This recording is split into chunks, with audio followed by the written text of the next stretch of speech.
దేవుడు దీవించడం మొదలు పెడితే మనము ఎలా మార్చివేయబడతామంటే మనమే ఒక ఆశీర్వాదంగా మార్చివేయబడతాం. దేవుడు కనుక దీవిస్తే అరాకొర దీవెన రాదనమాట. ఎలాంటి దీవెన వస్తుంది అనమాట? సమృద్ధి అనమాట. ఆ సమృద్ధి ఎలా ఉంటుందంటే నీవు అనేకులను ఆశీర్వదించే విధముగా నీవే ఒక ఆశీర్వాదంగా మార్చివేయబడతావు అనమాట. అలాంటి ఆశీర్వాదము అసలు ఎలా వస్తుంది, ఏం చేస్తే వస్తుంది అని విషయాల గురించి ఈరోజు మాట్లాడుకుంటూ బైబిల్లో మరి కొంతమంది వ్యక్తుల గురించి మాట్లాడదాం. అది ఆదికాండం నుంచి మొదలు పెడదాం. హల్లెలూయా. ఆదికాండము 12:2 చదువుతాం. ఏమంట? నిన్ను గొప్ప జనముగా చేసి నిన్ను ఆశీర్వదించి నీ నామమును గొప్ప చేదును. ఎలా ఉంటావంట? నీవు ఆశీర్వాదముగా ఉందువు. ఎవరంట? అబ్రహాముతో దేవుడు మాట్లాడుతున్నాడు. నిన్ను గొప్ప చేయి మొదలు పెడతాను, నిన్ను ఆశీర్వదిస్తాను, మరి నువ్వు గొప్ప జనం అవుతావు. నువ్వు ఎలా ఉంటావంటే అసలు నీవే ఆశీర్వాదంగా మార్చివేయబడతావు. ఎవడైనా నీ దగ్గరికి రావాలి, ఆ యొక్క ఉన్నతమైనటువంటి స్థితిలో నేను ఉంచుతాను అబ్రహాం అని చెప్పేసి దేవుడు చెప్తున్నాడు. నిజమే. దేవుడు కనుక ఒక్కసారి మనపై కనుదృష్టి పెడితే మన యొద్దకు అనేకులు రావాలి. మనం ఒకరి యొద్దకు వెళ్ళాల్సిన పని లేదు. అబ్రహాము దేని కొరకు కూడా ఎవరి యొద్దకు వెళ్ళలే. ఏలియా దేని కొరకు ఎవరి యొద్దకు వెళ్ళలే. ఎలీషా దేని యొద్దకు ఎవరి యొద్దకు వెళ్ళలే. వన్స్ దేవుడు కనుక మనలను ఆశీర్వదించడం మొదలు పెడితే మనం ఎలా మారుతామంటే అనేకులకు అప్పిచ్చేవారుగా మారుతాం, అనేకులకు ఆశీర్వాదకరంగా మారుతాం. ఎవరైనా మన యొద్దకు రావాలి అనే విధంగా దేవుడు చేస్తానన్నమాట. అబ్రహాం విషయంలో దేవుడు ఎంత కృప చూపించాడంటే తల్లిదండ్రులను, సొంత ఊరిని, సొంత ప్రజలను దేవుడు చెప్పినట్లుగా విని నమ్మి విశ్వసించి వెళ్ళాడు. ఇక్కడ అబ్రహాము గొప్ప జనమవ్వడానికి, అబ్రహాము బహుగా ఆశీర్వదింపబడ్డానికి, ఆయనే ఆశీర్వాదముగా మార్చివేయబడ్డానికి గల కారణం ఏంటంటే నమ్మాడంట. ఏంటి? నమ్మాడు. మొట్టమొదటిగా నీవు అనేకులకు ఆశీర్వాదకరముగా మార్చబడాలంటే దేవుడు ఏ మాట అయితే నీతో మాట్లాడుతున్నాడో ఆ మాటను నమ్మాలి. నమ్మకోకుండా రాదు. నమ్ముట నీ వల్లతే నమ్మువానికి ఏమంట? సమస్తమును సాధ్యం. పరిస్థితులను చూసి, మనుషులను చూసి, నీ శక్తిని చూసి, నీ జ్ఞానాన్ని చూసి దేవుని యొక్క మాట నమ్మడం కాదు. నీ జ్ఞానం ఎలాంటిదైనా, నీ శక్తి ఎలాంటిదైనా, మనుషులు నీ చుట్టుపక్కల ఉన్నటువంటి వారు ఎలాంటి వారైనా, పరిస్థితులు ఎలాగున్నా కూడా వాటినన్నిటిని కూడా అనుకూలం చేయగలిగినటువంటి దేవుని యొక్క మాట నువ్వు నమ్మినట్లయితే ఖచ్చితంగా ఒక రోజుకి నువ్వు ఎలా మారుతావు అనమాట? ఎలా మారుతావు? ఆశీర్వాదంగా మారుతావు. పరిస్థితులను చూసి దేవుణ్ణి ఏం చేస్తూ ఉంటారు అన్నమాట? పక్కన పెడతా ఉంటారు కొంతమంది. మన పరిస్థితులు కాదు, పరిస్థితులన్నీ కూడా మనకి అనుకూలముగా మార్చగలిగినటువంటి దేవుడు. హల్లెలూయా, హల్లెలూయా. అదే ఆదికాండము 14:19 చెప్తాడు. అప్పుడు అతడు అబ్రహామును ఆశీర్వదించి ఆకాశమునకును భూమికి సృష్టికర్తకు సర్వోన్నతుడైన దేవుని వల్ల అబ్రహాము ఆశీర్వదింపబడునుగాక. ఇక్కడ దేవుడు చెప్తున్నాడు ఏమనంటే నిన్ను గొప్ప జనముగా చేస్తాను, నేను నిన్ను ఆశీర్వదిస్తాను, నీవే ఒక ఆశీర్వాదంగా మార్చివేయబడతాను. అబ్రహాము ఒక రోజున షాలేము రాజు అయినటువంటి యాజకుడిని కనుగొన్నప్పుడు ఆ యాజకునికి మరి ఏదైతే యుద్ధములో జాని పొందుకుని స్వతంత్రతను తీసుకుని వస్తున్నాడో అందులో టైత్ ఇచ్చాడనమాట, దశమ భాగాన్ని ఇచ్చినప్పుడు ఆ యొక్క షాలేము రాజు ఏమంటున్నాడంటే ఈయన్ని, అబ్రహమా నీవు దేవుని వలన సర్వోన్నతుడైన సర్వశక్తి కలిగినటువంటి దేవుడైనటువంటి యెహోవా వలన నీవు ఆశీర్వదింపబడుదుగాక అని చెప్పేసి మరి ఆ యాజకుడు కూడా ఎవరిని దీవిస్తున్నమాట? అబ్రహామును దీవిస్తున్నాడు. ఒక మాట మనం చదివినట్లయితే 22:18 మరియు నీవు నా మాట వినినందున అంటాడు. అక్కడ ఎవరు చెప్తున్న ఈ మాట? దేవుడు యెహోవా చెప్తున్నాడు. ఏమనంటే, మరియు నీవు నా మాట వినినందున భూలోకములోని జనములన్నీయు నీ సంతానము వలన ఆశీర్వదింపబడును, నా తోడని ప్రమాణము చేస్తున్నానని యెహోవా. ఇక్కడ దేవుడే తన తోడని ఏం చేస్తా ఉన్నాడన్నమాట? ప్రమాణం చేస్తున్నాడు. దేవుడని యెహోవా ఏం చెప్తాడంటే, ఆకాశం తోడనవద్దు, అది దేవుని సింహాసనము. భూమి తోడనవద్దు, అది నీ దేవుని పాదపీఠము. నీ తోడనవద్దు, అసలు నీవు నీ సొత్తే కాదురా భయ్, నువ్వు నా సొత్తు అని చెప్తాడు. మన తోడు, భూమి తోడు, ఆకాశం తోడు అనడానికి మనకి రైట్సే లేవు. ఆయన ఇంతకంటే గొప్పది ఏది లేదు అని చెప్పేసి ఆయన తోడని పెట్టుకున్నాడు. కొన్నిసార్లు చూడండి, మన మాట ఇచ్చినప్పుడు ఏం చేస్తాం? ఇప్పుడు నీ మీద ఒట్టురా, నేను చేస్తానంటే వాడు నమ్ముతాడా? లేదంటే పక్కనోడి మీద ఒట్టురా, నీ మీద ఒట్టేసి చెప్తున్నాను చేస్తానని చెప్పేసి అంటే నమ్ముతాడా? ఎప్పుడు నమ్ముతాడు? మరి ఖచ్చితంగా చేస్తాను, నా తోడు అని మనం అన్నప్పుడు వాడికి ఏం కలుగుతుంది అన్నమాట? నమ్మకం కలుగుతుంది. ఇక్కడ అబ్రహాముతో దేవుడు మాట్లాడుతున్నప్పుడు ఇంతకంటే నేను ఎవరి తోడని కూడా చెప్పలేను, నా తోడు అబ్రహమా, నేను ఖచ్చితంగా ఏం చేయబోతున్నాను?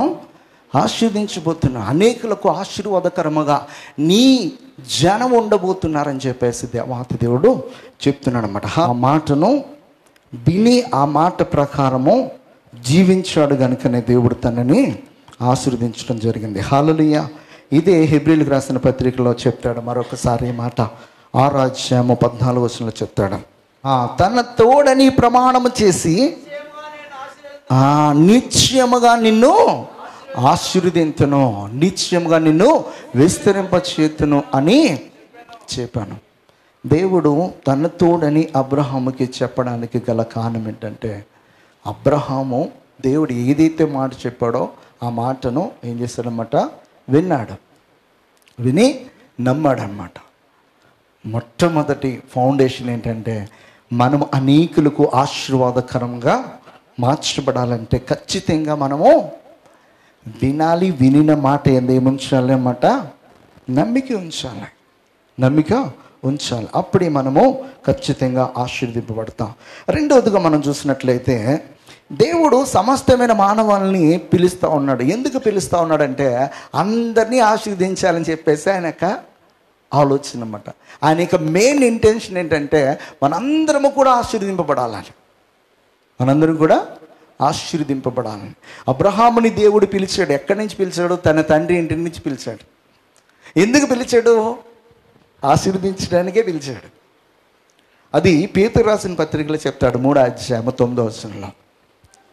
ఆశీర్వాదమునకు వారసులవుటకు మీరు పిలువబడి తిరిగి గనుక అంటాడు. హల్లెలూయా.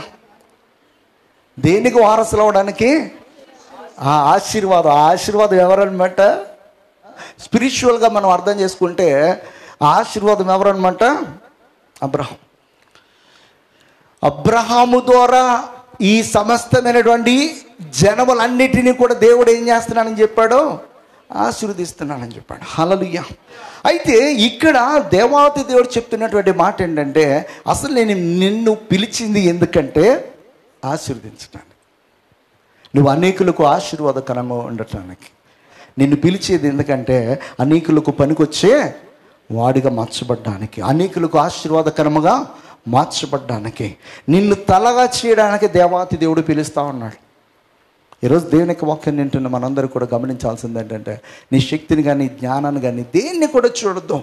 నిన్ను పిలిచినటువంటి దేవుని మాటను విన్నప్పుడు ఆ పిలుపు ప్రకారం వెళ్ళడానికి మనము ఎప్పుడైతే నిర్ణయం తీసుకుంటామో దేవుడు ఖచ్చితంగా ఆశీర్వదిస్తాడు. దేవుడు నన్ను పిలిచినప్పుడు 2013లో 2013 కాదు, యాక్చువల్గా 2011లోనే పిలిచాను.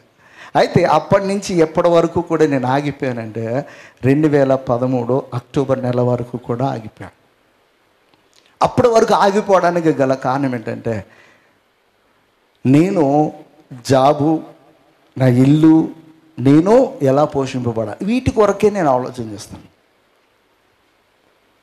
అయితే చివరిగా లాస్ట్ అండ్ ఫైనల్గా ఒక ఆమె ఆ సంఘంలో వాక్యం చెప్పడానికి వచ్చింది.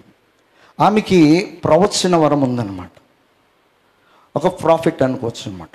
అయితే ఆమె చెప్తా ఉందన్నమాట, ఈసారి గనక నీవు గనక దేవుని యొక్క మాట వినకపోతే నీ పరిస్థితి చాలా దారుణంగా మారుతుంది. నీవు గనక విని విశ్వసించి ఆ మాట ప్రకారం జీవించడం మొదలు పెడితే ఏలియాను ఎలాగైతే కాకుల ధర పోషించానో అలా నేను పోషిస్తాను. చివరి మాట. ఇంకా ఆ దెబ్బతోటి నేను కొన్నిసార్లు క్రాస్ చెక్ చేసుకొని అప్పుడు దేవునికి పరిచయంలోనికి రావడం జరిగింది.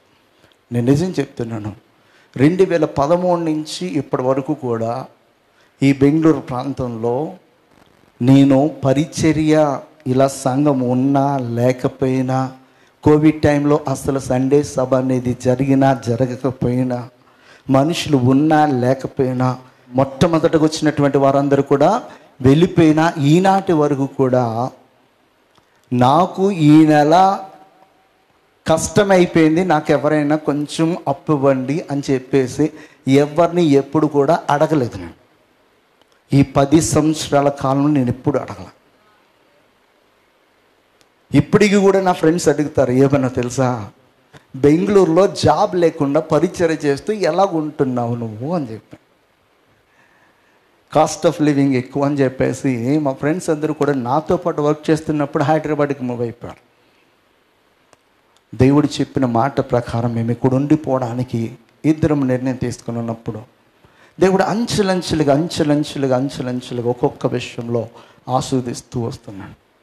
నేను నమ్ముతున్నాను, రాని దినాల్లో అనేకులకు ఆశీర్వాదకరంగా దేవుడు ముంచబోతున్నాడు. హల్లెలూయా, హల్లెలూయా. ఎందుకంటే ఆయన మాటను మనం నమ్మితే, ఆ మాట ప్రకారం మనం చేస్తే ఖచ్చితంగా ఆశీర్వాదం వస్తుంది. చాలామంది ఏం చేస్తారంటే మనుషులు చెప్పినటువంటి మాటలకు విలువనిస్తారు కానీ దేవుని యొక్క మాటకు విలువనివ్వరు. మనుషులు చెప్పినటువంటి మాటను నమ్ముతారు కానీ దేవుడు చెప్పినటువంటి మాటను నమ్మరు. నమ్మకపోవడానికి గల కారణం ఏంటంటే పరిస్థితులను చూస్తారు, వారి శక్తిని చూస్తారు, వారి జ్ఞానాన్ని చూస్తారు. అందుకే వారి జీవితాల్లో ఆశీర్వాదం రాదనమాట. దేవుడు పిలిచినప్పుడు ఎప్పుడైతే ఆ సమయంలో దేవుని యొక్క పిలుపునకు మనం ఎప్పుడైతే మరి విలువనిస్తామో దేవుడు కూడా మనకి విలువనిస్తాడు. మన పనులన్నీ ముగించేసుకున్న తర్వాత, ప్రభా ఇప్పుడు రెడీ నేను వస్తానంటే నీకోసం ఆయన వెయిట్ చేస్తాడా? అప్పుడు ఎందుకు పిలిచాడు? అప్పుడు కొన్ని ఆత్మలకు సువార్త అందించడానికి, అప్పుడు నశించిపోతున్నటువంటి కొంతమందిని నశించిపోకుండా నిత్యరాజ్యంలోనికి నడిపించడానికి అక్కడ అవసరం ఉంది. అక్కడ అవసరం ఉన్నప్పుడు దేవుడు నేను పిలిచాడో ఆ పని అయిపోయింది. అయిపోయిన తర్వాత నువ్వు వచ్చి ఇప్పుడు నాకు పని చెప్పి నేను చేస్తానంటే ఏమైనా ఉపయోగం ఉందా? ఉండదు. దేవుడు పిలిచినప్పుడు నీ పరిస్థితిని చూడొద్దు, నీ పరిస్థితులను సరిచేయడానికే ఆయన పిలుస్తూ ఉన్నాడు. అదొకటే నమ్ము. నన్ను పిలిచినప్పుడు కూడా నేను కూడా అలాగే ఆలోచన చేశాను. నాకు కూడా మరి ఆ సాఫ్ట్వేర్ ఇంజనీర్గా అంటే నేను విడిచిపెట్టినప్పుడు 70,000 రూపాయలు ఉంది. ఈ రోజు నేను ఖచ్చితంగా అప్పటి నుంచి ఇప్పటి వరకు కంటిన్యూ చేస్తుంటే 3 లక్షల పైన ఉంటుంది నా శాలరీ. 2013 నుంచి ఇప్పటి వరకు లెక్కేసుకుంటా. మా నాన్న కూడా చాలా ఆశించాడు, 10 ఎకరాల పొలం కొని వచ్చింది చెప్పి. 10 ఎకరాల పొలము అది ఉండేది కాదు. అయితే అప్పటి నుంచి ఇప్పటి వరకు దేవుని యొక్క పరిచర్యలో ఉండటం వల్ల 10 ఎకరాల కంటే కొన్ని 100 మందికి స్వార్థ అందించడానికి దేవుడు కృప చూపించాడు. వచ్చిన వాళ్ళైతే వెళ్ళిపోయిన వాళ్ళైతే అందరినీ లెక్కేసుకుంటే కొన్ని 100 మంది ఉన్నారు ఖచ్చితంగా. బిఫోర్ కోవిడ్, ఆఫ్టర్ కోవిడ్ చూస్తే హల్లెలూయా. కొంతమందికి బాప్తిసం ఇవ్వడానికి దేవుడు కృప చూపించాడు. ఇదంతా కూడా అక్షయమైనటువంటి ఆహారము, క్షయమైపోయేది కాదు. ఈ 10 సంవత్సరాల్లో నేను వదిలిపెట్టుకున్న ప్రతి రూపాయి కూడా అది క్షయమైపోయేది. కానీ 10 సంవత్సరాలు నేను చేసినటువంటి ప్రతి దేవుని యొక్క పని అది అక్షయమైనది, అది నా కొరకు దాచబడి ఉన్నదన్నమాట. ఆ విషయాన్ని ఎప్పుడు కూడా మనము మర్చిపోకూడదు. అబ్రహాము దేవుని నమ్మి విశ్వసించి వెళ్ళాడు కనుకనే అనేకులకు ఆశీర్వాదకరంగా మార్చబడ్డాడు. ఇక్కడ పేతురు రాసిన పత్రికలో చెప్తాడు, ఆశీర్వాదమునకు వారసులవుటకు మీరు పిలువబడుతురు గనుక కీడుకు అంట ఏం చేయకూడదంట, ప్రతి కీడును దూషణకు ప్రతి దూషణను చేయక ఏం చేయాలంట, దీవించాలి. ఇది ఖచ్చితంగా చేయాలన్నమాట.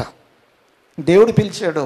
అయితే మనకు వస్తున్నటువంటి పరిస్థితులను బట్టి ఎవరికి కూడా కీడు చేయాలనే ఆలోచన అనేది మనకి రాకూడదన్నమాట. క్రైస్తవుడికి ఏముండకూడదంటే కీడు చేయాలనే ఆలోచన రాకూడదన్నమాట. దూషణకు ప్రతి దూషణ చేయాలనే ఆలోచన రాకూడదన్నమాట. అయితే ఇక్కడ మరి దేవుని యొక్క ఆశీర్వాదము మనపైకి ఎప్పుడు వస్తుందంటే ఆయన పిలిచిన పిలుపునకు మనము మరి ఎప్పుడైతే తలొగ్గి నడుస్తుంటామో మరి మన పరిస్థితులను బట్టి కీడు వచ్చినను కూడా ఆ కీడు ఎవరైతే మనకు చేశారో వారికి మరలా మనము కీడు చేయకూడదు. దావీదు ఎలాగైతే మరి తన యొక్క జీవితంలో ఎన్నోసార్లు మేలు చేసినప్పటికీ కూడా తన కీడు చేశారు. ఆ కీడుని బట్టి తలంచుకుని వెళ్ళిపోయాడు. కుక్క లాంటి వాళ్ళు కూడా తన మీద రాళ్ళు రువ్వితే ఏమైపోయాడు అన్నమాట, తలదించుకుని వెళ్ళిపోయాడు. సౌలు యొక్క బంధువు అయినటువంటి ఒక వ్యక్తి షిమి అనేవాడు, వాడు ఏం చేస్తాడంటే అబ్షలోము తన్ని తరుముతున్నప్పుడు ఇంటి నుంచి పారిపోయాడు. దావీదు పారిపోయి వెళుతున్నప్పుడు తిడుతూ ఉంటాడన్నమాట షిమి అనేవాడు, నువ్వు చాలా దుర్మార్గుడవు, దేవునికి వ్యతిరేకమైన కార్యాలు, మోసపూరితమైన కార్యాలు చేసావు కనుక నీకు ఈ గతి రావాల్సిందే, చీపోరా అన్నట్టుగా మాట్లాడతాడన్నమాట. ఆ సందర్భాన్ని ఒకసారి చదివితే అక్కడ దావీదు మరి తలదించుకుని వెళ్ళిపోతాడు. ఎందుకు తలదించుకుని వెళ్ళిపోయాడంటే వీడి తిట్ని ఈ తిట్లే దేవుడు నాకు ఆశీర్వాదకరంగా మారుస్తాడేమో. ఈ షిమి నరహంతకుడా, దుర్మార్గుడా, చీపో నీ వేళ వల్లని నీవు వెళ్ళగొట్టిన సౌలు ఇంటి వారి హత్యను యెహోవా నీ మీదకు రప్పించి యెహోవా నీ కుమారుని అబ్షలోము చేతికి రాజ్యమును అప్పగించున్నాడు. నీవు నరహంతకుడవు గనుకనే నీ మోసంలో నీవు చిక్కుబడి ఉన్నావు అని చెప్పి రాజును చెప్పింపగా, సిరియా కుమారుని అభిషే ఈ సచ్చిన కుక్క నా ఏలిన వాడును రాజునగు నిన్ను శపింపనేలా, నీ చిత్తమైతే నేను వాడిని చేరబోయి వాడిని తల ఛేదించి వచ్చేది. నిజంగా దావీదు రోజున ఒక్క చిటికేస్తే షిమి అనేవాడి తలకి ఎక్కడ ఉంటుంది అనమాట, ఎక్కడ ఉంటుంది, దావీదు పాదాలు ఎద్దు ఉంటుంది. అయితే దావీదు తలదించుకుని వెళ్ళిపోయాడు. వాడి ఇష్టానుసారంగా మాట్లాడుతున్నా కూడా తలదించుకుని వెళ్ళిపోవడానికి గల కారణం ఏంటంటే ఈ రోజున దేవుడు వాడికి అవకాశం ఇచ్చడం, నన్ను దూషించడానికి, శపించడానికి. యెహోవా అవకాశం ఇవ్వకపోతే వాడు ఇలా చేయడం. ఇప్పుడు గనక నేను దూషణకు ప్రతి దూషణ కానీ కీడుకు ప్రతి కీడు కానీ చేస్తే నా మీద ఇంకనూ దేవుని యొక్క కోపము శాపము అధికం అవుతుంది. నేను తలదించుకుని వెళ్ళిపోతే కనుక ఆ యొక్క శాపమును, ఆ యొక్క దూషణకు ప్రతిగా దేవుడు నాపైకి ఏమి తీసుకొస్తాడని చెప్పేసి ఆలోచన చేస్తాడంటే దేవుడు ఆశీర్దిస్తాడని చెప్పేసి. దేవుడు మనల్ని పిలుచుకున్నాడు.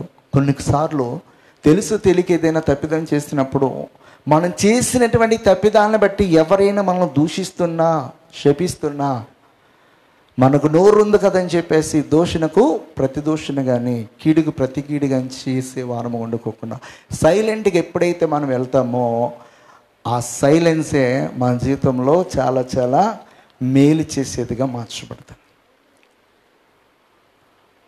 ఓర్పు అంటారు దాన్ని, ఏమంట, ఓర్చుకోవడం. ఓర్చుకుంటే ఖచ్చితంగా దీవించబడతాం అని చెప్తాడు. సొలొమోను కూడా ఈ మాట చెప్తాడు. 20వ అధ్యాయము సామెతలో 22వ వచనం చెప్తాడు, కీడుకు ప్రతి కీడు చేసేదని అనుకొనవద్దు, యెహోవా కొరకు కనిపెట్టుకొనము, ఆయన నిన్ను రక్షించును. కీడు కంట ప్రతి కీడు చేయాలని చెప్పేసి అనుకోవద్దు. దేవుని కొరకు ఏం చేయాలంట కనిపెట్టుకోవాలి. దేవుని కొరకు ఎప్పుడైతే మనం కనిపెట్టుకుంటామో ఖచ్చితంగా దేవుడు ఒకనొక దినాన ఆశీర్వదిస్తాడనమాట. హల్లెలూయా. ఒక సందర్భము మనం మాట్లాడుకుందాం. ఆదికాండంలోనే 26వ అధ్యాయము 26 నుంచి 29 వరకు చదువుతారు ఒకసారి. అంతటా అబీమెలెకును అతని స్నేహితుడైన అతని సేనాధిపతి అయిన గెరారు నుండి అతని యొద్దకు వచ్చాడు. ఇస్సాకు, మీరు నా మీద పగబట్టి మీ యొద్ద నుండి నన్ను పంపివేసిన తరువాత ఎందు నిమిత్తము నా యొద్దకు వచ్చినారని వారిని అడుగగా, వారు నిశ్చయముగా యెహోవా నీకు తోడైయుండుట చూచితిమి గనుక మనకు అనగా మాకును నీకును మధ్య ఒక ప్రమాణం ఉండవలనని మేము నిన్ను ముట్టక నీకు మేలే తప్ప మరేమీ చేయక నిన్ను సమాధానముగా పంపివేసితిమి గనుక నీవును మాకు కీడు చేయకుండానట్లు నీతో నిబంధన చేసుకుందుమని అనుకుంటమే. ఇప్పుడు నీవు యెహోవా ఆశీర్వాదము నొందిన వాడవని. ఇక్కడ ఈ సందర్భాన్ని చూసినట్లయితే ఇస్సాకు మరి తన యొక్క మందల కొరకు, పంట పండించుకున్నట్టు కొరకు ఎక్కడ బావి తవ్వితే అక్కడ ఈ ఫిలిస్తీన్లు వచ్చి ఏం చేస్తా ఉన్నారన్నమాట, ఇది మాది, ఇది మాది అని చెప్పేసి అన్నప్పుడల్లా కూడా ఏం చేస్తూ ఉన్నాడన్నమాట, అక్కడి నుంచి వేరే స్థలానికి వెళ్ళిపోతున్నాడు, వేరే ప్రాంతానికి వెళ్ళిపోతున్నాడు. ఇలా వెళ్ళిపోతూ ప్రతి స్థలంలో తను ఎక్కడ తవ్వినా కూడా దేవుడిని యెహోవా ఏం చేస్తూ ఉన్నాడన్నమాట, నీటిని ఇస్తూ ఉన్నాడు. ఇక ఒకనొక దినానికి వారికి అర్థమైందనమాట, మనం ఎంత లెక్క ఇస్సాకును తరిమినను కూడా ఇస్సాకు పూజిస్తున్నటువంటి, ఆరాధిస్తున్నటువంటి దేవుడు ఖచ్చితంగా తను ఆశీర్వదిస్తాడు. రేపొద్దున ఖచ్చితంగా ఆ దేవుని యొక్క కోపానికి, శాపానికి మనం గురవుతామో. ఇలా కాకుండా ఉండాలంటే మనం ఎవరినైతే తరిమేసామో ఆ వ్యక్తితో ముందుగా మనం ఏం పడాలనుకున్నారన్నమాట, సమాధాన పడాలి.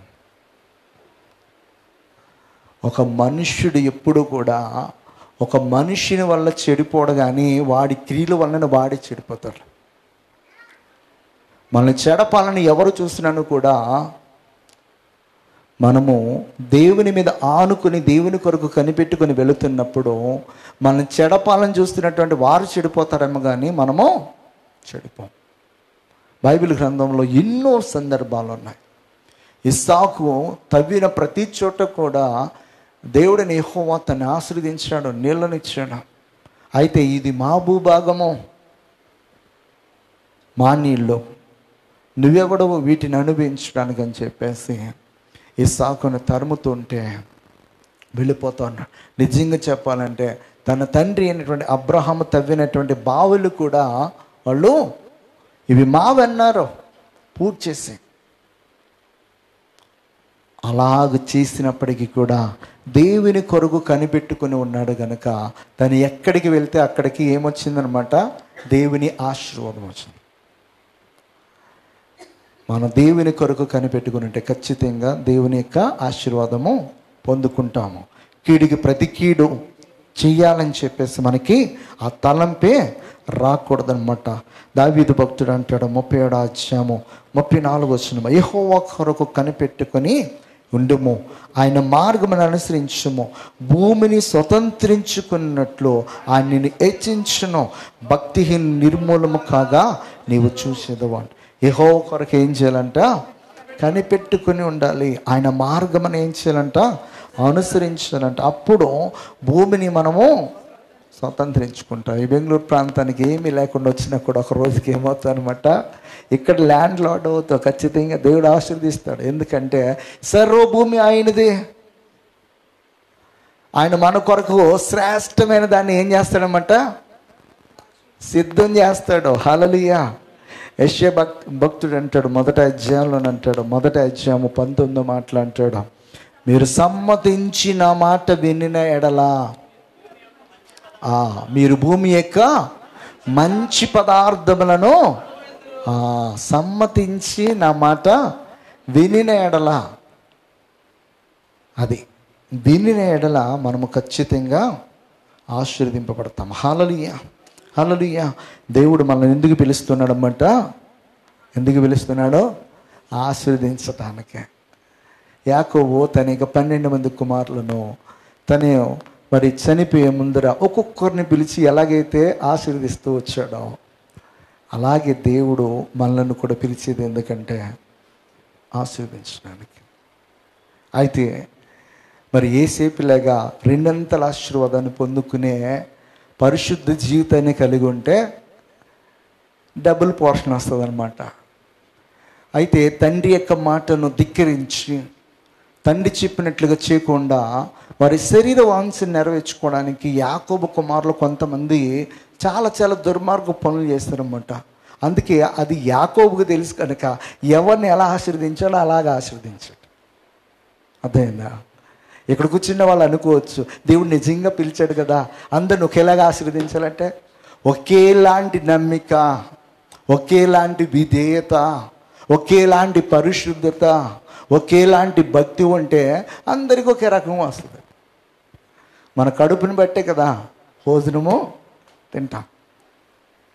ఈ ఉదయకాల సమయంలో మనం గమనించాల్సింది ఏంటంటే దేవుడు అందరినీ పిలుస్తున్నది ఎందుకంటే ఆశీర్వదించడానికి. మూడవదిగా మనం చూసినట్లయితే గలతీయులకు రాస్తూ చెప్తాడు, 3వ అధ్యాయము 8-9 మాటలు చదువుకుందాం. దేవుడు విశ్వాస మూలముగా అన్ని జనులను నీతిమంతులుగా తీర్చినని లేఖనమునందు ముందుగా చూచి నీ యందు అన్ని జనులందరూ ఆశీర్వదింపబడుదురు అని అబ్రహామునకు సువార్తను ముందుగా ప్రకటించను. కాబట్టి విశ్వాస సంబంధులే విశ్వాసము గల అబ్రహాముతో కూడా ఆశీర్వదింపబడుతురు. హల్లెలూయా. ఏ సంబంధులు? రక్త సంబంధులా? కాదు. ఏ సంబంధాలు అన్నమాట? విశ్వాస సంబంధాలు. మనకి విశ్వాసం ఎప్పుడైతే పరిపూర్ణంగా ఉంటుందో దేవుడు ఖచ్చితంగా ఆశీర్వదిస్తాడు. హల్లెలూయా, హల్లెలూయా. 100 ఏండ్ల వానికి కుమారుడు అనుగ్రహింపబడ్డాడు అంటే ఆ కుమారుడు వాగ్దాన సంబంధమైనటువంటి కుమారుడు. 100 ఏండ్ల వయసులో కూడా అబ్రహాము ఏముంచాడన్నమాట? విశ్వాసం ఉంచాడు. ప్రస్తుతం జరుగుతున్నటువంటి నీ చుట్టుపక్కల జరుగుతున్నటువంటి ఆ పరిస్థితులను చూసి నీ విశ్వాసము ఏమవకూడదన్నమాట? క్షీణించిపోకూడదు. ఎండిన నేలను కూడా దేవుడు ఎలా మార్చగలరన్నమాట? నీటి ఊటలు పుట్టించి అక్కడ సమస్తమును కూడా మనకు అనుకూలముగా మార్చగలిగిన దేవుడు. ఎడారులలో నదులు ప్రవహింప చేయగలిగినటువంటి దేవుడు. అరణ్యములో త్రోవ కలిగి చేయగలిగినటువంటి దేవుడు. మరి అలాంటి దేవునికి మన పరిస్థితులు ఒక లెక్క అంటే కానీ కాదని చెప్తుంది దేవుని యొక్క వాక్యం. ఇక్కడ మూడవదిగా మనం ఉంచాల్సింది ఏంటనమాట? ఏముంచాలి? విశ్వాసం ఉంచాలి. విశ్వాస సంబంధులే ఖచ్చితంగా ఆశీర్వదింపబడతారు. ఎఫెసీయులకు రాస్తూ 1వ అధ్యాయం 3వ వచనంలో చెప్తాడు, మన ప్రభు అయిన క్రీస్తు యొక్క తండ్రి యొక్క దేవుడు స్తుతింపబడునుగాక. ఆయన క్రీస్తునందు పరలోక విషయంలో ఆత్మ సంబంధమైన ప్రతి ఆశీర్వాదమును మనకు అనుగ్రహించును. హల్లెలూయా. భౌతికపరమైన ఆశీర్వాదము అబ్రహాము ద్వారా వస్తే ఆత్మ సంబంధమైన ప్రతి ఆశీర్వాదం ఎవరి ద్వారా వస్తుంది అనమాట? ప్రభువైన యేసుక్రీస్తు పైనుండి వస్తుంది. హల్లెలూయా, హల్లెలూయా. ప్రతి ఆశీర్వాదం ఎవరి దగ్గర నుంచి రావాలన్నమాట? దేవుని యొద్ద నుంచి రావాలి. హల్లెలూయా. 8వ అధ్యాయం 14వ మాట, భూమి యొక్క వంశములన్నీ అంటాడు. ఏమంట? భూమి యొక్క వంశములన్నీ నీ మూలముగాను నీ సంతానం మూలముగాను ఆశీర్వదింపబడునని చెప్తాడు. నీ మూలముగా, నీ సంతానం మూలముగా. ఆ సంతానం ఎవరన్నమాట? ప్రభువైన యేసుక్రీస్తు వారు. హల్లెలూయా, హల్లెలూయా. ఆయన ద్వారా భూమి పైనటువంటి ప్రతి సంతానము, ప్రతి ఒక్కరూ కూడా ఆశీర్వదింపబడతారని చెప్పేసి ఆనాడే దేవుడిని యెహోవా ఎవరికి వాగ్దానం చేస్తున్నాడు అన్నమాట? అబ్రహాముకి వాగ్దానం చేస్తున్నాడు. అపోస్తలుల కార్యముల గ్రంథంలో 3వ అధ్యాయము 25వ వచనంలో ఆ ప్రవక్తలకును దేవుడు అబ్రహాముతో నీ సంతానమందు భూలోక వంశములన్నీ ఆశీర్వదింపబడని చెప్పి నీ పితరులతో చేసిన నిబంధనకును మీరు వారసులే ఉన్నారని చెప్తారన్నమాట. హల్లెలూయా.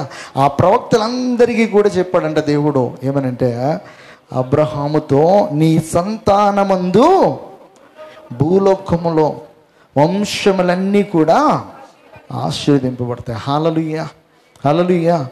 ఎవరు ఆశీర్వదింపబడతారంటే విశ్వాస సంబంధులు. ఎస్కేల్ రాసినటువంటి గ్రంథకర్త 44:30 తొలిచూలు వాటన్నిటిలోనూ మొదటివియు ప్రథమ ఫలములన్నిటిలోనూ మొదటివియు యాజకులగును మీ కుటుంబకులగును మీ కుటుంబములకు ఆశీర్వాదము కలుగునట్లు మీరు ముందుగా పెసికిన పిండి ముద్ద ఎవరికి ఇవ్వాలని చెప్తారన్నమాట? యాజకులకు ఇవ్వాలి. అయితే మొదటి 3 చేస్తారు కానీ 4 చేయడానికి చాలామందికి మనసు రాదనమాట.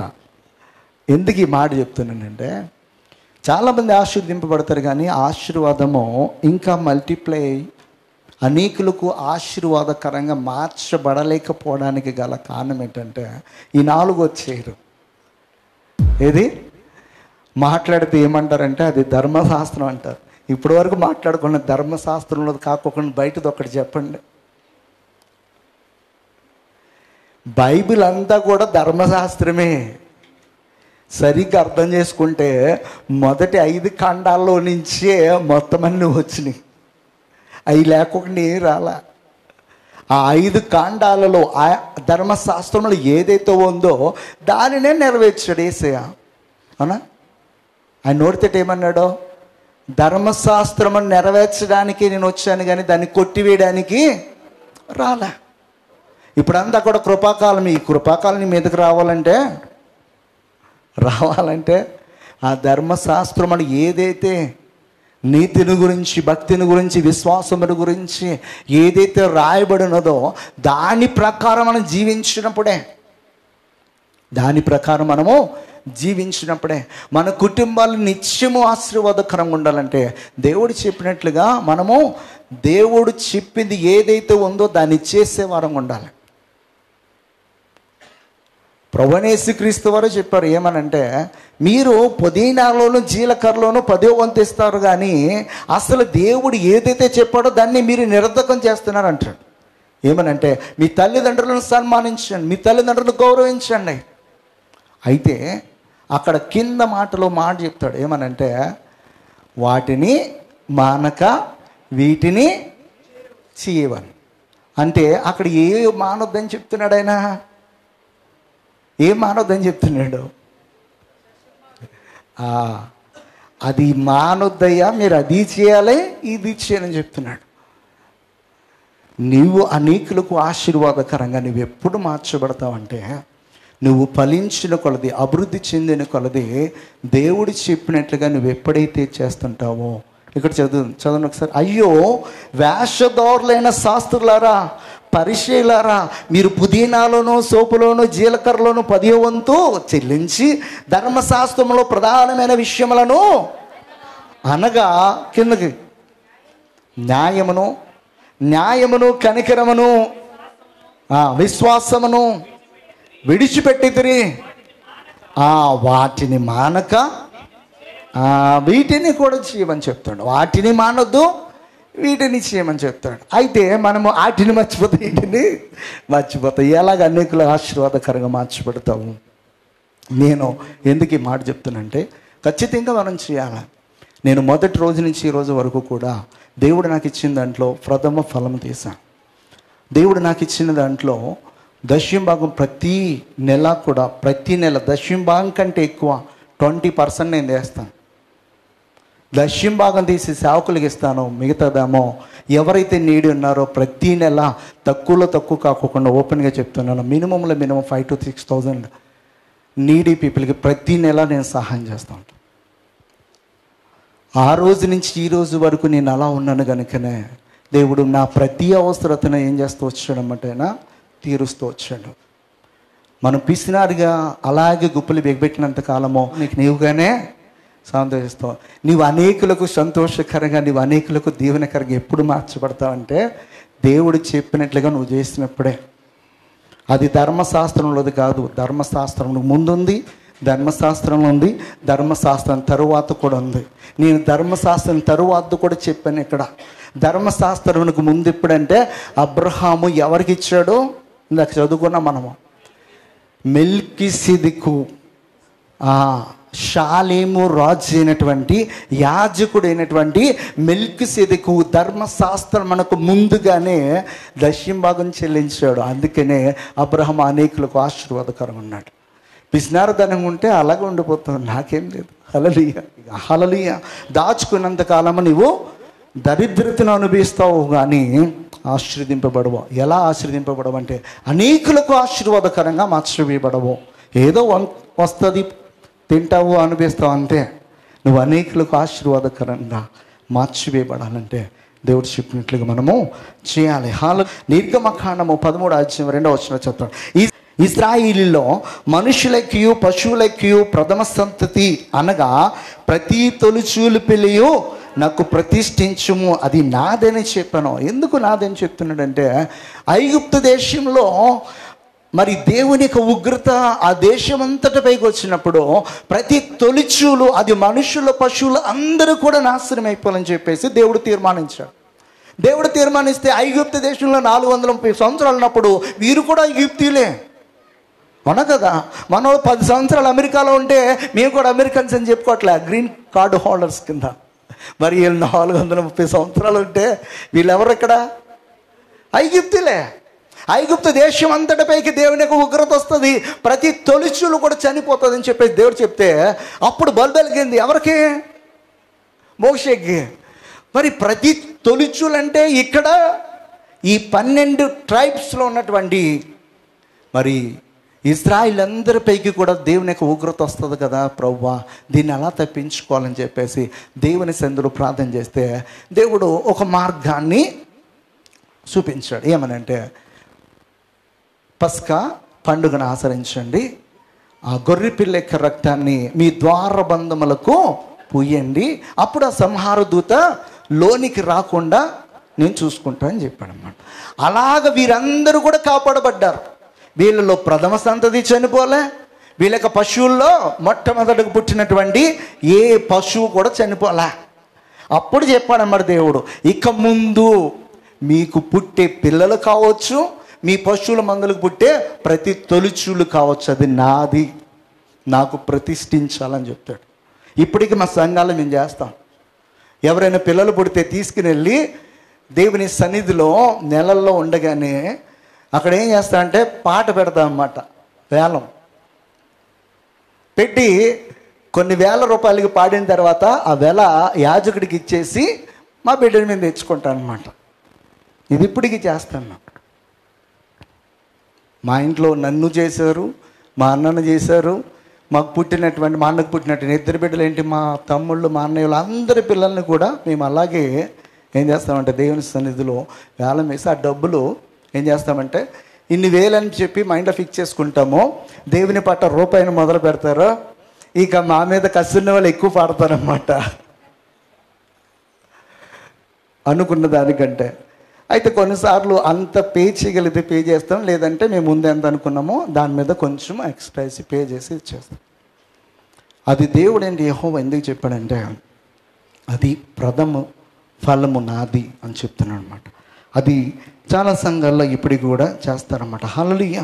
గలతీయులకు రాస్తూ చెప్తారన్నమాట 6వ వచనంలో వాక్యోపదేశము పొందువాడంట ఉపదేశించువానికి మంచి పదార్థములన్నిటిలోనూ ఇవ్వాలంట, భాగం ఇవ్వాలంటాడు. హల్లెలూయా. ఇది ధర్మశాస్త్రం తర్వాత. హల్లెలూయా. కనుక భాగం ఇవ్వాలంటే మనం వేయలేము. హల్లెలూయా. ప్రథమ ఫలం ఇవ్వాలన్నా కూడా కొన్నిసార్లు వేయలేము. కనీసం కొంచెంలో కొంచెమైనా దేవుడు చెప్పినట్లుగా మనం చేస్తే ఖచ్చితంగా మనము ఆశీర్వదింపబడతాము. హల్లెలూయా. 5వ మాటగా మనం చదువుకున్న దేవుని సన్నిధి మనతో ఉంటే ఖచ్చితంగా మనము ఆశీర్వదింపబడతాం. దేవుని సన్నిధి అనేది ఉండాలి. ఈ 4 ఎంత ప్రాముఖ్యమో ఈ 5వది చాలా చాలా ప్రాముఖ్యం. దేవుని సన్నిధి అంటే ప్రతిరోజు కూడా మనం ప్రార్థించే వారంగా ఉండాలి. దేవునికి వాక్యానుసారంగా మన జీవితాన్ని కట్టుకునే వారంగా ఉండాలి. మన ఇంటిలో ఎప్పుడు కూడా స్తుతి ధూపం అనేది వేస్తూనే ఉండాలి. ప్రతిరోజు కూడా మరి పరిస్థితులను బట్టి నీ కుటుంబం కొరకు మాత్రమే కాదు, కానీ ఈ భౌగోళికంగా జరుగుతున్నటువంటి ప్రతి ఒక్క దాని కొరకు మనము దేవుని సన్నిధి కన్నీరు కాచే వారంగా ఉండాలి, ప్రార్థించే వారంగా ఉండాలి. దేవుని సన్నిధి అనేది మన ఇంట్లో ప్రతిరోజు ఉండాలి. దేవుని సన్నిధి ఎప్పుడైతే మన ఇంట్లో ఉంటుందో ఖచ్చితంగా మన ఇల్లు ఆశీర్వదింపబడతాయి. ప్రార్థించే కుటుంబాలు ఎప్పుడు కూడా ఆశీర్వదింపబడతాయి. దేవునికి స్తుతి చెల్లించే కుటుంబాలు ఎప్పుడు ఆశీర్వదింపబడతాయి. దేవుని ఆరాధించే కుటుంబాలు ఎప్పుడు ఆశీర్వదింపబడతాయి.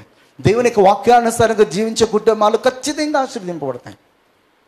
ఆయన సన్నిధి అంటే మనం ఇవన్నీ కూడా కలిగి ఉండటే ఆయన సన్నిధి. మీకు అర్థమయ్యేలాగా చెప్పాలంటే, దేవుని యొక్క మందస్సము ఒబేదేదేమి ఇంట్లో ఎన్ని నెలలు ఉంది? 3 నెలలు.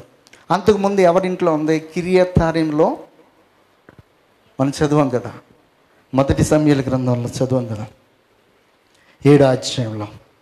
అబీనాదాబు ఇంట్లో ఎన్ని రోజులు ఉంది? 20 years ఉంది. ఎన్ని? 20 సంవత్సరాలు అబీనాదాబు ఇంట్లో ఉంటే, అబీనాదాబు ఇంటిని గురించి కానీ అబీనాదాబు గురించి కానీ దేవుని యొక్క వాక్యము ఏమని చెప్పిందా? వీళ్ళు చాలా బాగా ఆశీర్వదింపబడ్డారని చెప్పిందా? చెప్పలా. కానీ ఒబేదేదేమి ఇంట్లో 3 నెలలు ఉంటే ఒబేదేదేము ఇంటిలో ఉన్న ప్రతి ఒక్కరిని కూడా ఆశీర్వదించాడంట. అలా ఆశీర్వదింపబడ్డానికి గల కారణం ఏంటో తెలుసా? దేవుని యొక్క బైబిల్లో నీ దగ్గర ఉంటే కాదు, ఆ బైబిల్లో ఉన్న వాక్యము ఎక్కడ ఉండాలి? నీ హృదయంలో ఉండాలి. ఆ వాక్య ప్రకారం నువ్వు జీవిస్తే ఆశీర్వదింపబడతావు. ఒబేదేదేమి ఇంటిలోనికి రాగానే ఒబేదేదేమి ఇంటి వారందరూ కూడా చాలా భక్తి శ్రద్ధలు కలిగి దేవుని యొక్క మందస్సము పట్ల, దేవుని సన్నిధి పట్ల చాలా చాలా జాగ్రత్త కలిగి ప్రవర్తించడం మొదలుపెట్టారు. వారి ప్రవర్తనలోనూ, వారి ఆలోచనలో, వారి విశ్వాసం, వారి భక్తి జీవితంలో ఎప్పుడైతే మార్పు కలిగిందో 3 నెలల్లోనే పూరుగుడిసి కాస్త పెద్ద బంగ్లా అయిందనమాట. ఆ నోట దావీదు దగ్గరికి వెళ్ళింది ఇన్ఫర్మేషను. అడ్డెడ్డ ఎంత పని జరిగింది! 3 నెలల్లో ఈ బేదోడు ఎంత ధనవంతుడయ్యాడా? అలా కాకూడదు. ఆ యొక్క మందస్సము నా దగ్గరే ఉండాలి. హల్లెలూయా, హల్లెలూయా. దేవుని మందస్సం అన్ని సంవత్సరాలు అక్కడ ఉండిపోతే సౌలు పట్టించుకోలే, ఎవరు పట్టించుకోలే. దేవుని మందస్సము పట్ల, దేవుని పట్ల, దేవుని ఎడల భయభక్తుల పట్ల, దేవుని వాక్యమును ధ్యానించడం పట్ల, దేవుని సన్నిధిలో స్తుతి చెల్లించడం పట్ల, దేవుని ఆరాధించడం పట్ల ఎంతో భక్తి శ్రద్ధలు కలిగి ఉన్నాడు. కనుక ఒబేదేదేమంటే, దావీదేంటి, వీరందరూ కూడా ఆశీర్వదింపబడ్డానికి గల కారణం అదే. మన బ్రతుకులో మార్పు రావాలి, మన ఆలోచనలో మార్పు రావాలి, మన విశ్వాసంలో మార్పు రావాలి. దేవుని యొక్క వాక్యమును ధ్యానించి ఆ వాక్య ప్రకారం జీవించడంలో మార్పు వస్తున్నప్పుడు ఖచ్చితంగా మనం ఆశీర్వదింపబడతాం. చదివినా కూడా దాన్ని ఇది మనకు కాదులే, ఇది మనకు కాదులే. ఇప్పుడు చాలామంది సేవకులు అలాగైపోయారు. ఇది మనకు కాదులే, అన్నీ మనకే. నీకు అనుకూలంగా ఉన్న వాటిని తీసుకుని అనుకూలం కానటువంటి వాటిని నాకు కాదని చెప్పేసి వాళ్ళు చాలామంది ఉన్నారు ఈ రోజున. అలా చేసే ప్రతి ఒక్కరిని కూడా దేవుడు లెక్క అడుగుతాడు ఖచ్చితంగా. నేను చెప్తున్నాను, బైబిల్ గ్రంథంలో దేవుని యొక్క వాక్యాన్ని ధ్యానం చేస్తున్నప్పుడు ఇది నాకు కాదు అని చెప్పేసి అనుకోవడానికి కాదు. నువ్వు నిజంగా మోకరించి దేవుని సన్నిధిలో ప్రార్థన చేసి, దేవా ఈరోజు నాతో మాట్లాడని చెప్తే, నువ్వు ఎక్కడ ఏ వచనం తీసినా కూడా ఆ వచనం ద్వారా నీతో మాట్లాడుతున్నాడు దేవుడు. అది నీకే. ఈ వాక్యం వాళ్ళకి చెప్తే బాగుండం అని చెప్పేసి వాళ్ళ కోసం దేవుడు అక్కడ ఆలోచన చేస్తాడు. ఈరోజు నేను ఇక్కడ కూర్చున్నావంటే ఇక్కడ నీ కోసమే ఆలోచన చేసి చెప్తున్నాడు దేవుడు. అంతేగాని ఈ వాక్యం వాళ్ళకైతే బాగుండని చెప్పేసి ఆలోచన చేస్తారు చాలామంది, తెలివైన వాళ్ళు అనమాట. ఇలా హల్లెలూయా. ఇక్కడ కూర్చున్నాం కనుక చెప్పే నాకు, వినే మీకు, అందరికీ కూడా ఎవరి గురించి అయితే దేవుడు ఇక్కడ మాట్లాడించున్నాం. ఇక్కడ ఉన్నాం కనుక మనతోటే పని కనుక ఆయన మనతోటే మాట్లాడుతున్నాడు. కనుక ప్రతి ఒక్కరు కూడా గమనించాలి. ఆదికాండము 39:5 ఒక సందర్భం చదువుకుందాం. అతడు తన ఇంటి మీదను తనకు కలిగిన అంతటి మీదను అతనికి విచారణకర్తగా నియమించిన కాలం మొదలుకొని యెహోవా యోసేపు నిమిత్తము ఆ ఐగుప్తుని ఇంటిని ఆశ్రయించిన. హల్లెలూయా. ఎవరి నిమిత్తం దేవుడు ఈ పోతీఫరును ఆశీర్వదించడమట? యోసేపును బట్టి. హల్లెలూయా, హల్లెలూయా. చూడండి, ఇక్కడ యోసేపు ఎవరికి ఆశీర్వాదకరంగా మార్చబడ్డాడన్నమాట? పోతీఫర్ ఇంటికి. హల్లెలూయా. తను ఎక్కడుంటే అక్కడ వాళ్ళందరికీ కూడా ఆశీర్వాదకరంగా మార్చబడ్డాడు.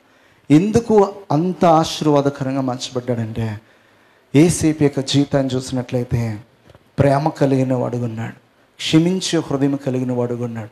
పాపము తన్ని వెంటాడుతున్నా కూడా పాపం వైపు కన్నులెత్తి చూడకోకుండా పరిశుద్ధతను కాపాడుకునేవాడుగున్నాడు.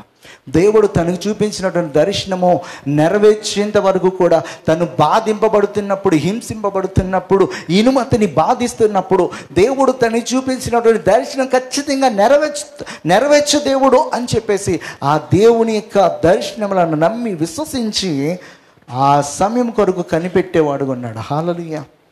కనుకనే యోసేపును దేవుడు ఎక్కడికి వెళ్ళినను కూడా యోసేపును బట్టి ఆ కుటుంబాన్ని, యోసేపును బట్టి ఆ ప్రాంతాన్ని దేవుడు ఆశీర్వదిస్తూ వచ్చాడు. హల్లెలూయా. నిజమైన ఆశీర్వాదం ఏంటో తెలుసా? మనం ఎక్కడుంటే అక్కడ ఆ కుటుంబం ఆశీర్వదింపబడాలి, ఆ చుట్టుపక్కల ఉన్న వారు ఆశీర్వదింపబడాలి. మనం ఏ ఇంట్లో రెంట్ కొంటున్నామో ఆ ఇంటి వారు ఆశీర్వదింపబడాలి ఖచ్చితంగా. ఆ తేడాను మనం గమనించాలి. మనల్ని చూసి వాళ్ళు చెప్పాలి. మనం వెళ్ళిపోయామంటే అక్కడి నుంచి ఆశీర్వాదము మూవ్ అయిపోతుంది. నిజమైనటువంటి విశ్వాసం, నిజమైన భక్తి, నిజమైనటువంటి నమ్మిక ఎవరైతే కలిగి ఎవరైతే జీవిస్తున్నారో వారితో పాటు అది మూవ్ అవుతూ ఉంటుంది. హల్లెలూయా, హల్లెలూయా.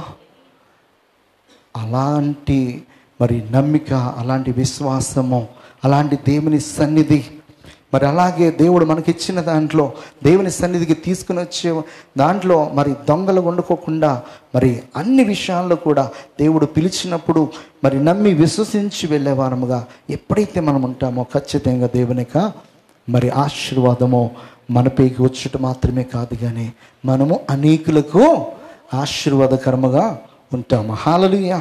మొట్టమొదటిది ఏంటనమాట? నమ్మాలి. హల్లెలూయా. రెండు, దేవుడు మనం పిలిచింది ఎందుకనమాట?